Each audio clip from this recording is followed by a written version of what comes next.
ಬೆಳಗ್ಗೆ ಬಹಳ shocking news. ನನಗೆ ವಿಚಾರ ಆಯಿತು.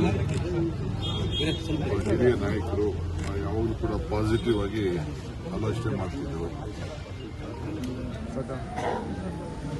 ನನಗೆ ಪಾರ್ಟಿ ಬಿಟ್ಟು ತಿರ್ಗಾ ಹೋಗಿ ತಿರ್ಗಾ ವಾಪಸ್ಸು ಇದೆಲ್ಲ ಆದಾಗ ಸ್ವಲ್ಪ ಮನಸ್ಸು ನೋವಾಗಿತ್ತು.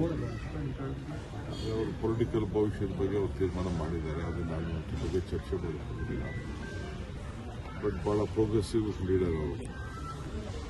ಮೊನ್ನೆ ತಾನೇ ಆ ಚೀಫ್ ಮಿನಿಸ್ಟ್ರು ಹೇಳ್ತಾ ಇದ್ರು, ಆಲ್ವೇಸ್ ಎಲ್ಲದಕ್ಕೂ ನಮಗೆ ಸಹಕಾರ ಕೊಟ್ಕೊಂಡು ಕೆಲಸ ಮಾಡಿಕೊಂಡು ಹೋಗ್ತಾ ಇದ್ದಾರೆ ಅಂತ. ವಿರೋಧ ಪಾರ್ಟಿ ಇದ್ರು ಕೂಡ ಒಳ್ಳೆ ರಿಸಲ್ಟ್ ಕೂಡ ತೆಗೆದುಕೊಂಡಿದ್ರು. ಇವತ್ತು ಅವರು ಡೆಪ್ಟಿ ಚೀಫ್ ಮಿನಿಸ್ಟರ್. ಸೊ ಇವತ್ತು ಅವರು ನಮ್ಮಿಂದ ದೂರ ಆಗಿದ್ದಾರೆ.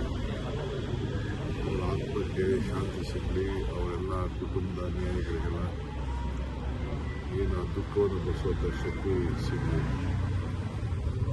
ಜೊತೆಗೆ ಇಲ್ಲೂ ಕೂಡ ಅವ್ರ ಕುಟುಂಬದವರು ನಮ್ಮ ಬೆಂಗಳೂರಿನಲ್ಲೂ ಕೂಡ ನೆಂಟಸ್ಥರನ್ನು ಬೆಳೆಸಿದ್ದಾರೆ. ನಿನ್ನೆ ತಾನೇ ಅವ್ರ ಬೀಗರನ್ನು ಭೇಟಿ ಮಾಡಿದ್ದಾರೆ. ಆತ ನನಗೆ ಗೊತ್ತಿಲ್ಲ ಆಗ್ತದೆ ಅಂತ. ನಾವೆಲ್ಲ ರಾಜಕಾರಣಿಗಳು ಬಹಳ ಹುಷಾರಾಗಿರ್ಬೇಕು. ಚಿಕ್ಕ ಚಿಕ್ಕ ಬೆಂಗಳೂರಲ್ಲಿ ಪ್ರಯಾಣ ಮಾಡುವಾಗ ಬಹಳ ಹುಷಾರಾಗಿರ್ಬೇಕು. ಅನೇಕ ನಾಯಕರುಗಳನ್ನು ನಾವು ತಗೊಂಡಿದ್ದೇವೆ. ಸ್ಪೀಕರ್ ಆಗಿದ್ದವರು, ಸಿಎಂ ಅವರು, ಬಹಳ ಜನ ನಮ್ಮ ಪೈಲಟ್ ಎಲ್ಲ ಕೂಡ ನಮ್ಮ ಕಳ್ಕೊಂಡಿದ್ದೇವೆ.